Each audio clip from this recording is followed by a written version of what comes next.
morning, everybody. I'm Jason from the Lifetime Training Podcast, and I am so happy to bring you Ms. Jennifer Elmquist. And today is one of the first podcasts that we got under the live category. And man, I'm super passionate about it. I can't wait to share this amazing information. So Jen is 20 years as a licensed marriage and family therapist. Has been the director of Lifetime Mind, a whole new section of Lifetime, geared towards helping people through whatever it is, the struggles that they're going through mentally, and how the healthy way of life fits into that. So I can't tell you how excited I am. Welcome, Jen. Thanks so much, Jason. Awesome. Well, if you wouldn't mind just starting a little bit, just telling the folks about you. I did a little bit brief and really getting into, the topic of mental health and what that is and how it's being impacted. And we go from there. Absolutely. Yeah. My background is in mental health. I have a license in mental health and have worked in clinical settings. I've worked in educational settings and corporate settings. And that's my current role as I've been working with Lifetime Mind, as you mentioned. Which is Lifetime's internal holistic performance coaching program for our team members. So working specifically around optimization, we like to say, of mental wellness.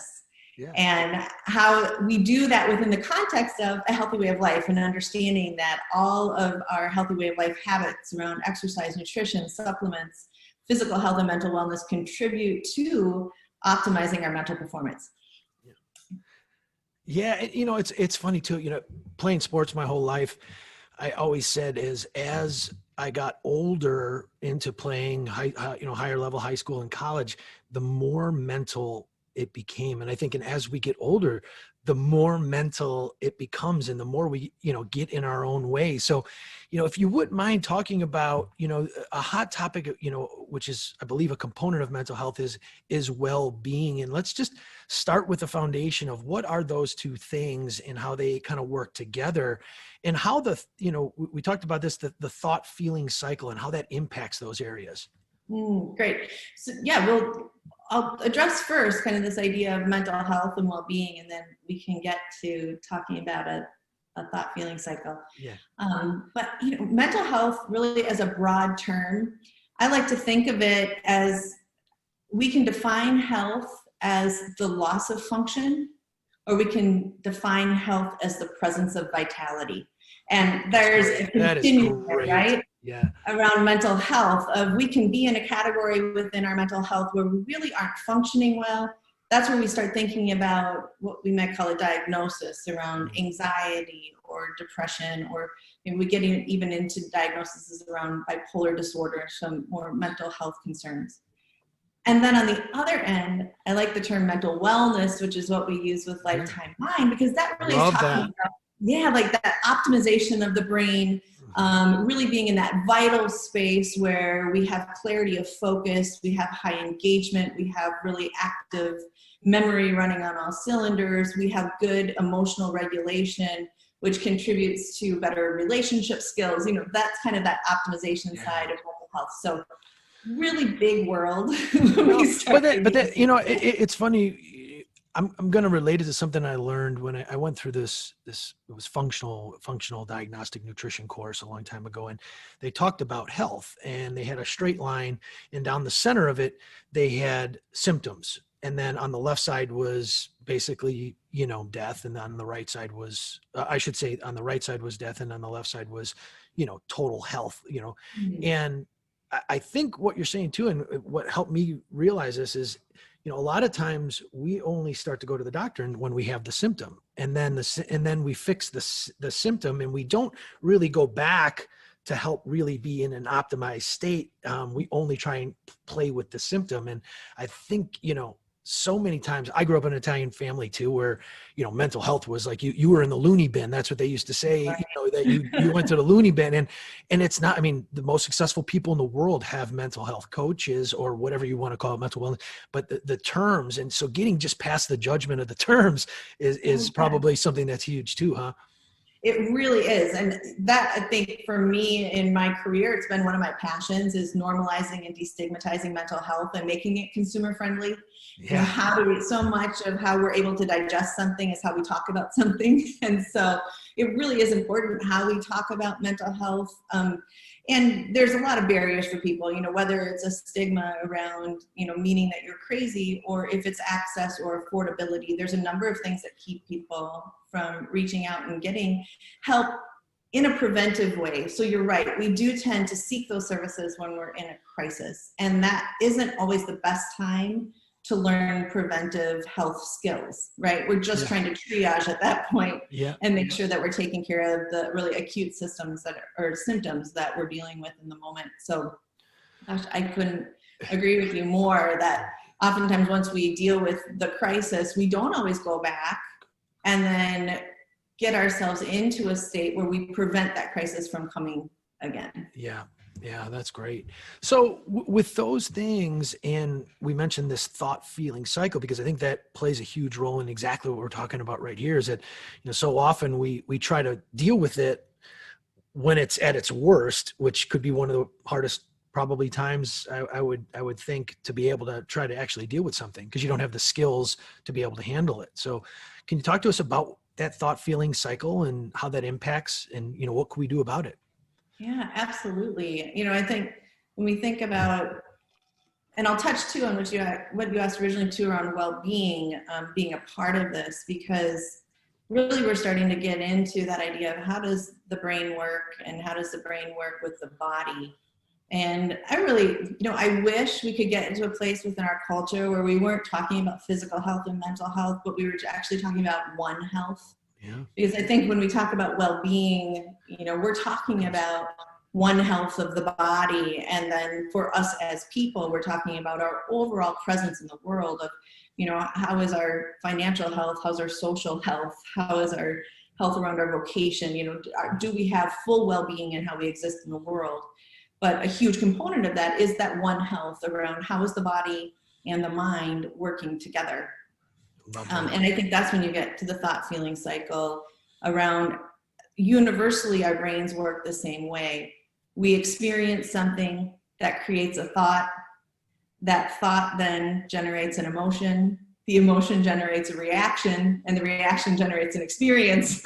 And there we go. And we kind of flow throughout the day. And if we're not conscious of the fact that, hey, when I experience something, I have thoughts and beliefs about what I'm experiencing, that does make me feel a certain way. If I'm not dealing with my emotion, then I'm unconsciously just reacting out of an emotional state rather than responding. And out of that reaction comes my new experience, you know, and then I have to start that process all over again with a new experience. And we do that with ourselves, with a constant inner dialogue of how we talk to ourselves. We do it in our relationships with other people, and then we do it with the greater world around us, particularly now with so many, you know, high impact societal issues that are going on right now. A lot of us are really triggered, and if we're unconscious, we're in that constant kind of reaction state of having thoughts and emotions and then reacting. Well, and two things that came to mind too there is one being, you have that thought, feeling, experience enough times, it becomes a habit, whether it's a good habit or a bad habit. So we have to deal with that, and then the ability to, you know, potentially break that. But then you take that and you compound it with another hot topic right now with, you know, the documentary Social Dilemma and what's happening with social media.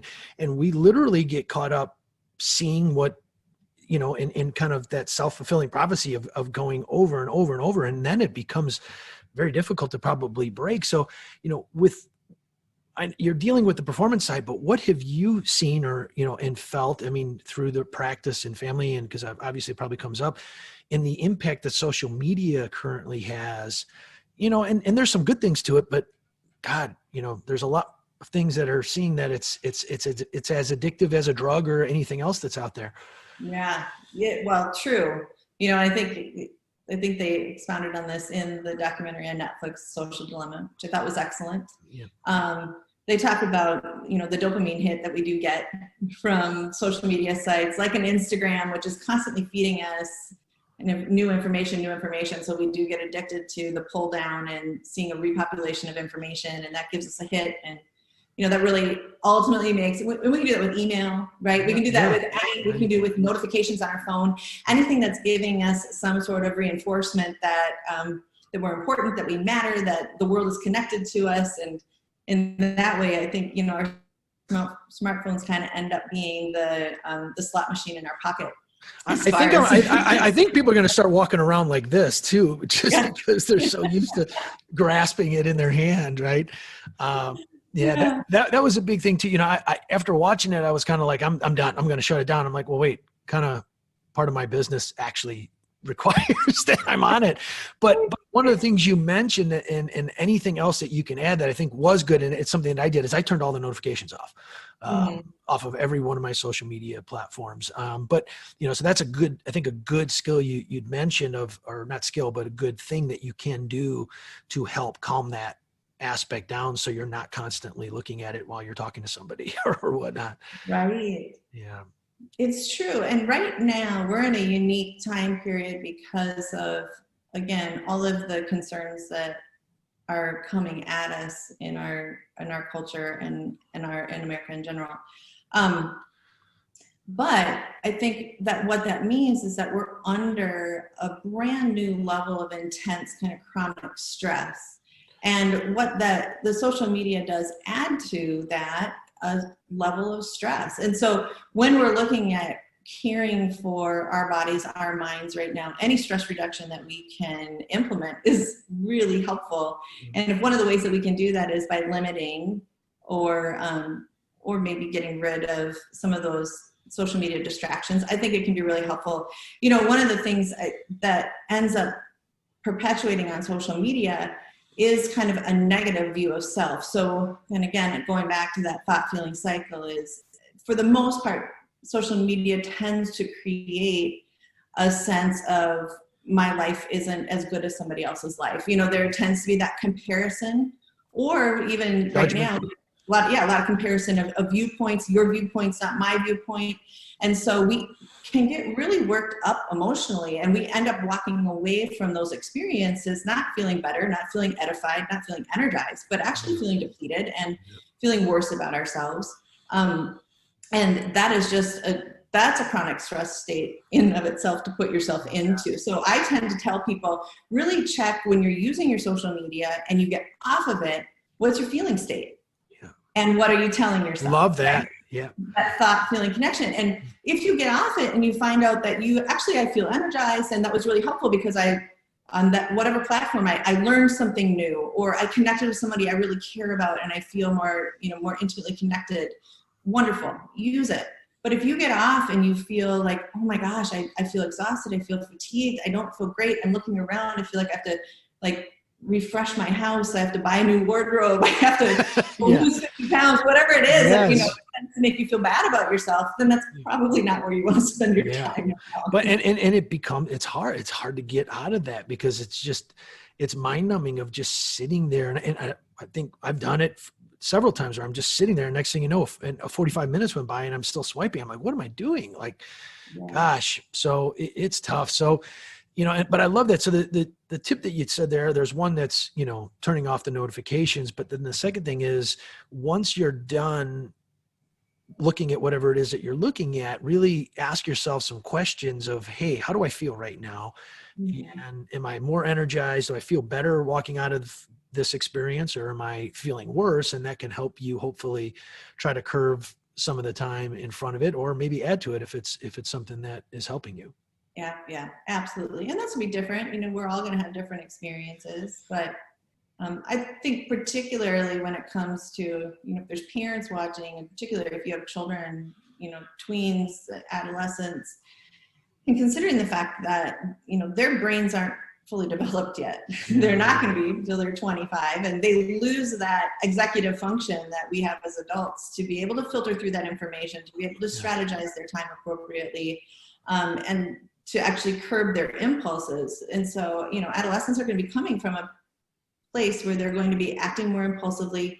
It's going to be more emotionally charged for them. And they are receiving messages on their value and if they're good enough, and comparing themselves to other people. And so it's not just for us as adults that we have to be looking at how are we utilizing that time, but it really is powerful when we start looking at its impact on the brain of our Yeah. kids. Well, again, in bringing up that social dilemma again, when you look at, and you've heard it, like Bill Gates and Steve Jobs, these guys would not allow their kids to actually have the phones that they've created and the technology they've created. So it's like, man, we got to learn from that. There's something there. So, man, well, that brings up a really good, you mentioned kids and there's just a lot going down between, COVID and being locked in the houses for so long, and then the political and social unrest. What have you seen, not to talk about the reasons why, but just what have you seen with regards to this? And, is there anything that you have that you've asked people you've seen consistently kind of work, on the general population without having to actually sit down with somebody? Yeah, it is a really fascinating time when it comes to looking at it through the lens of mental health.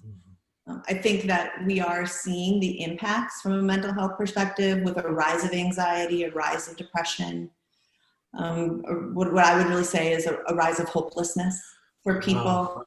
And how that is affecting us real time, and then what the longevity of that is going to be, because oftentimes that's not a quick fix. Those tend to be residual things. And so I anticipate, as many do in the field of mental health, that we're going to be dealing with the residuals of this from a mental health perspective for quite some time. Got it. But I think there's a couple things right now, as I look at how people are being affected, that I think are helpful for people to understand, because part of this is we're going through it and it's just coming at us as a kind of a barrage on a day-to-day basis, and most of us are kind of white knuckling, just trying to hold on, right, and kind of make our way through. And so it can be helpful to understand what's actually happening to us right now. Yeah, right? that's How fantastic. is it affecting us? And I think there's two things I would touch on. One is kind of the loss and grief that we're going through, and then the other is this concept of uncertainty, which I'll talk to you about. But we've lost a lot. We've lost very tangibly. Many people have been dealing with the illness or some sort of lack of social safety within their environment, and that's very shaking to us. It's very destabilizing, and it's a big loss to feel like you don't have your health, or that you may lose your health at some point. We have large losses on some of our overall safety within our community at large, right? And we experience with that at Lifetime of creating an environment or recreating an environment that is saying, this is a safe place to be, this is a clean place to be, this is a place you can come and not be concerned about illness, and really trying to make sure that our members feel extraordinarily comfortable in that environment, coming back into that environment. But that's a loss for us as a culture, to feel like we can't go out and be safe, right? Yeah. So there's this grief and loss we're going through. And then that's paired with this idea of uncertainty, of we do not know when this is ending. We don't have a clear path to a conclusion. And the brain is really interesting when it comes to uncertainty. It doesn't like it. Our brain does not like uncertainty. Yeah. It would rather have, and there's research studies that have concluded this, the brain would rather have certainty of suffering than uncertainty. Wow. So we would rather know for sure something bad is going to happen to us than not know what's going to happen to us. Wow. And so in this environment right now where we don't see the ending of things, we're in a constant state of ambiguity and not knowing what's going to happen. And that raises these stress levels, that raises the anxiety, it creates the depression, the hopelessness that we're seeing in people right now. Wow, that's crazy. Yeah, so, with that, there's a breaking point, I think, in trying to handle it yourself versus when to go seek out additional help. And is there any signs or symptoms or anything that you can share with the audience that says, hey, you know what, here, these types of things, if you're starting to see these things, you really probably should now go seek additional help outside of trying to do it yourself? Well, I think we'll have a chance, Jason, to talk a little bit about things that people can do around supporting their mental health. And so what I would say is, if you are trying the things that you know should be helpful and they're not helping, if you find, and usually this is kind of the gold standard around mental health, if you find that it's severely, your mental health symptoms, whether anxiety, depression, or otherwise, are severely impacting your work, your relationships, or how you're able to just exist in the community. If it's keeping you from those things being fluid and successful for you on a consistent basis, it's time to get help. And I like to tell people it's always the right time to get help, right? Because that's from that preventive side of, hey, if you just really feel like you would benefit from talking to somebody about how you're feeling and getting a third-party objective perspective and have somebody there for you that you can lean on right now, take advantage of mental health services. There's absolutely nothing wrong with that, in the similar way that you would do a yearly checkup and not really think twice about it. Yeah, you can as easily go see a mental health professional. Yeah. Well, and it's okay. I think at the end of the day, that's, you know, like I was saying, I grew up in the Italian family where it was, you don't do it, you can fix it. You know, and I just remember always they called it the loony bin. And it was just, it's just so not right. The most successful people, some of the most successful people in the world, and that not necessarily just always financial, just in life, have a coach, have somebody that they're working with. You know, maybe it's not every week, but like you said, it's at least a check-in to help, because we're not taught this stuff. You know, we're not taught how to deal with this stuff. So that's great. So I appreciate that. So, you know, we mentioned, and I think this is a big one, is what are some ways, obviously, you know, the thing I love about Lifetime, and, you know, what other organization has something like this, like Lifetime Mind? I mean, that, you know, for other people. So it's so often that we get lumped into the general population of health clubs or gyms, but yet it's just so different. It really is. So, you know, within that, what are some things within, you know, we always call it whether it's training or whether it's eating right or whether it's, you know, mindfulness and yoga, different things like that. You know, what are things that you found within the realm of the healthy way of life and within Lifetime's four walls that, you know, we're able to do, that we're able to take advantage of to be able to help improve our mental health? Mm-hmm. Well, I love using healthy way of life as a model around that. When we start looking at actions we can take, or specific actions we can take around contributing to better mental health or optimizing brain health or optimizing our overall mindset. Mm-hmm.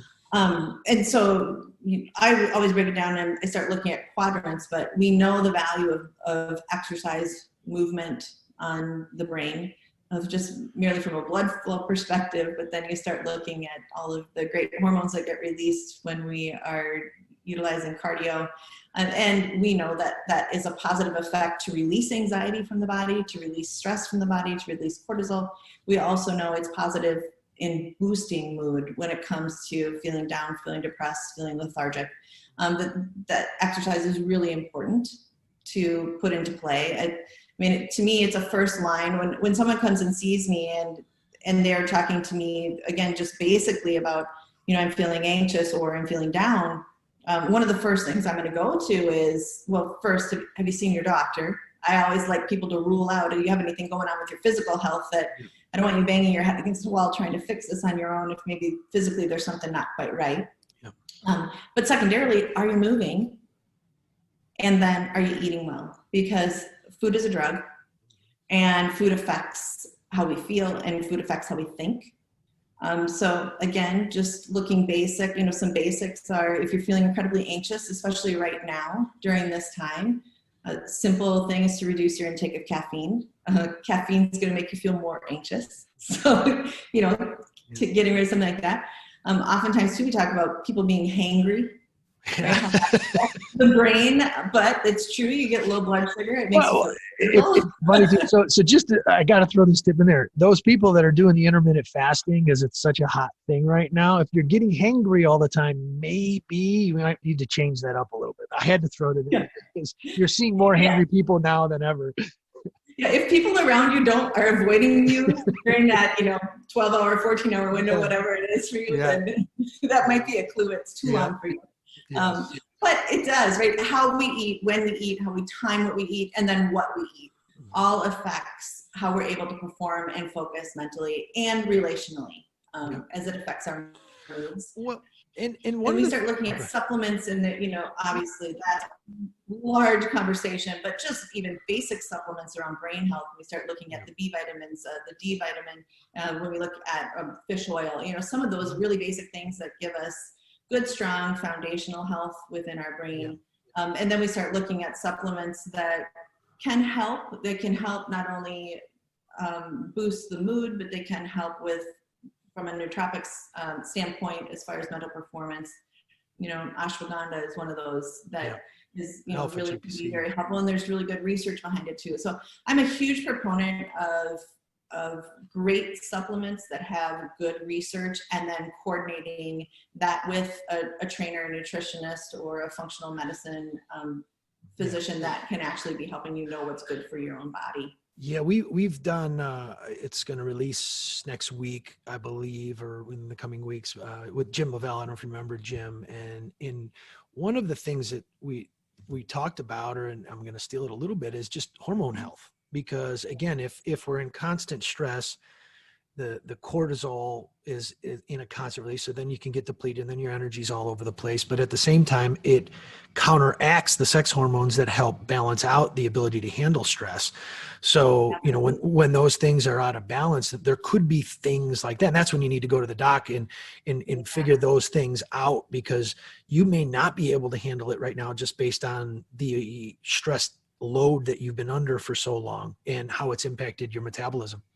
I couldn't agree more. And I think when we're looking at hormone levels, and then particularly thyroid levels, those can be large contributors to both symptoms of anxiety and symptoms of depression.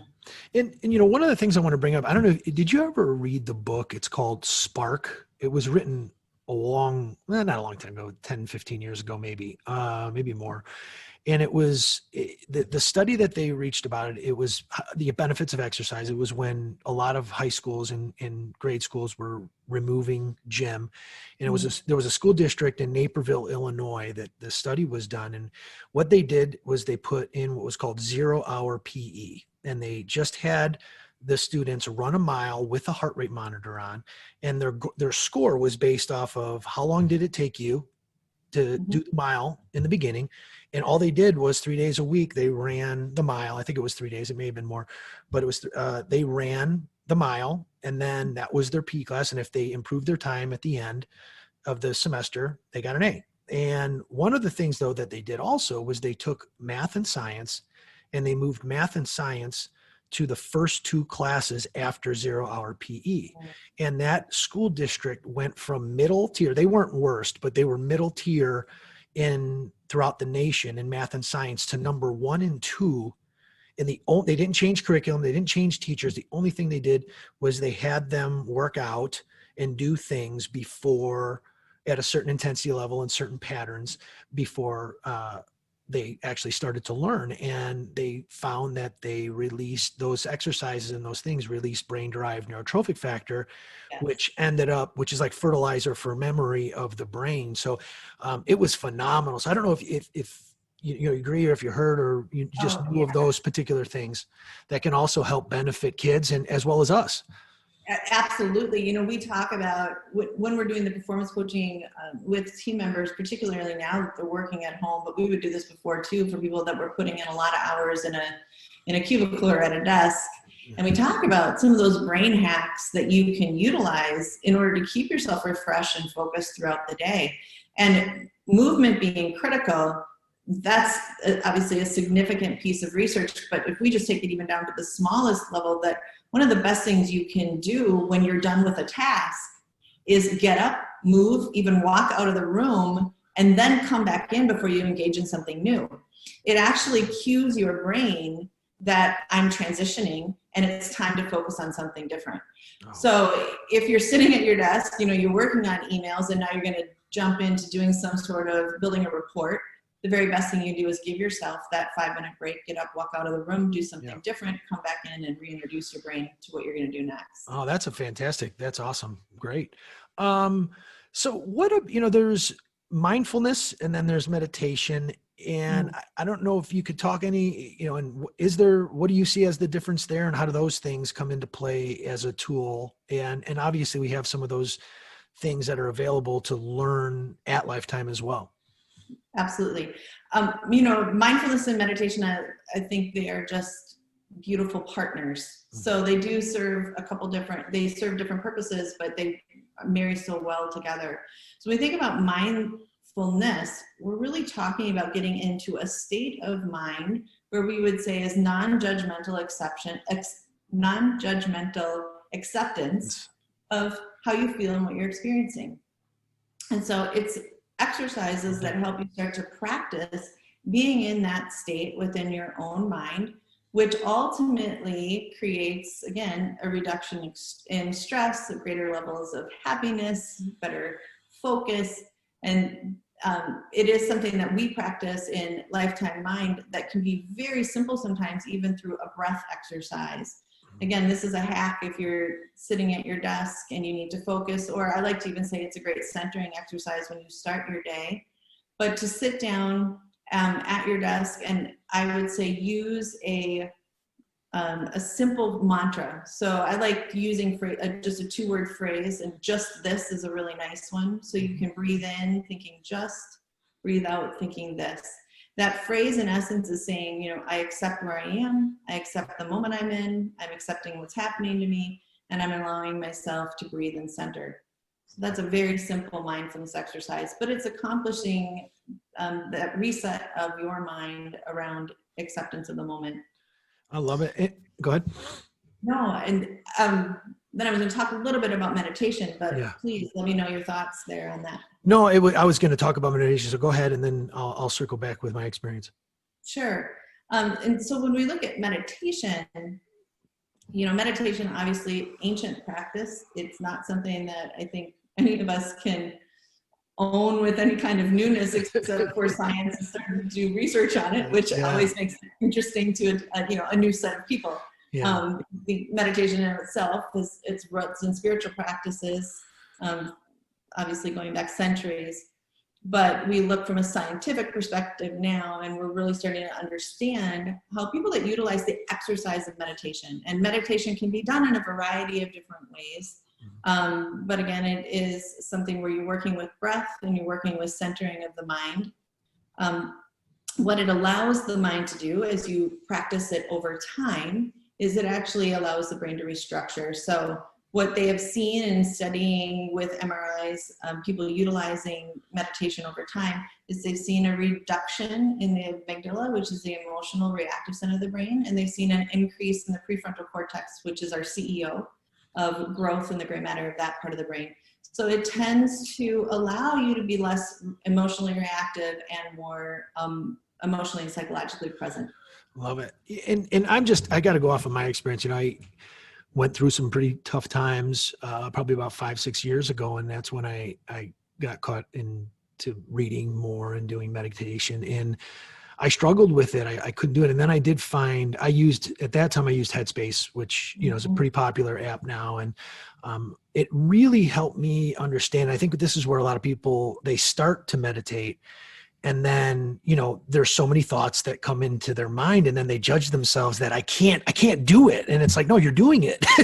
And I think that's the biggest thing that I learned is the more often it's a skill, like you'd said, it's a skill that we're trying to build. And the more often you catch yourself thinking, and then you come back to the breath, that's the skill development that needs to happen in repetition. That is actually doing it right.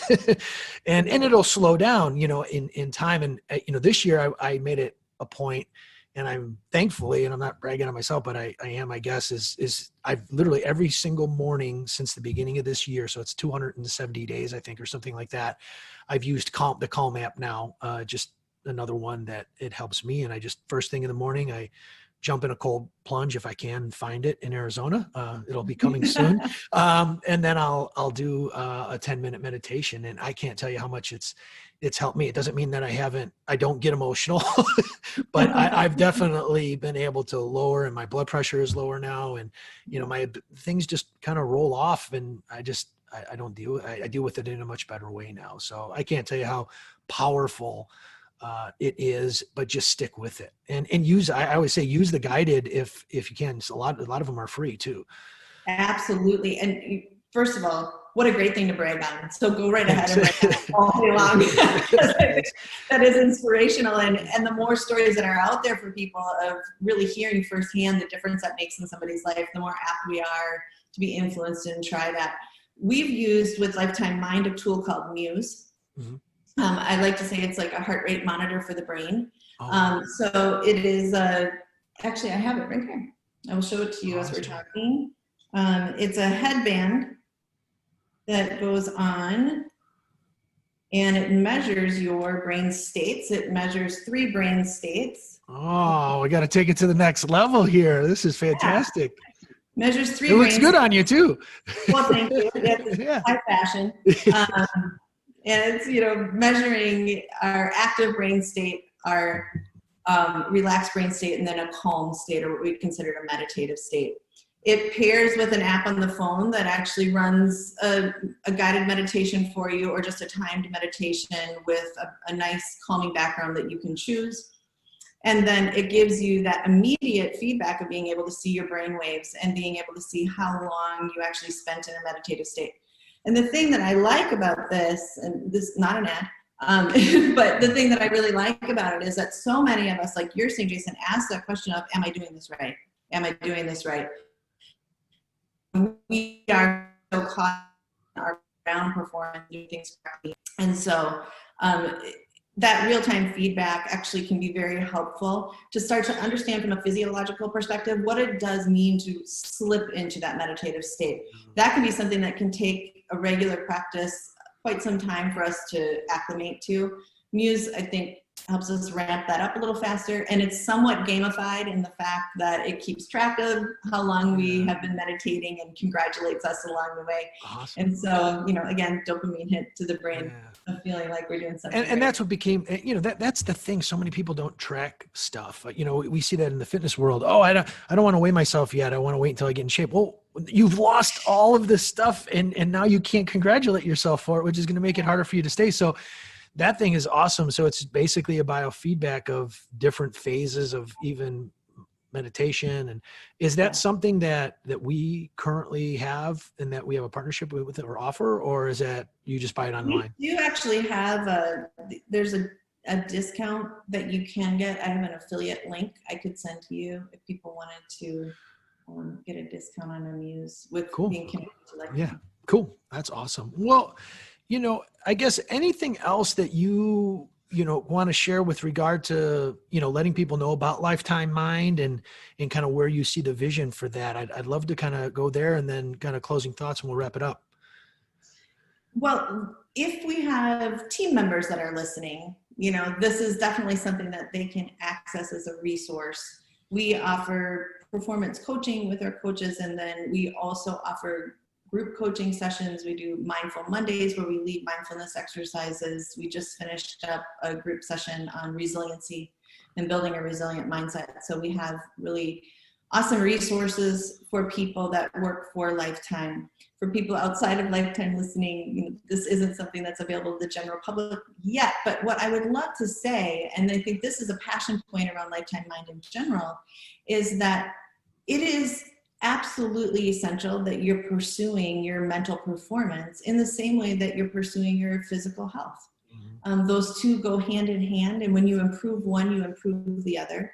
And it does have an incredible connection between how you feel about yourself in relationship with yourself, how capable you're able to be in relationship with other people. And again, in the culture and the experience we're in right now, it really helps us deal with what's coming at us at a more balanced and healthier level. So I encourage people to be pursuing everything that they can around their mental health. Yeah.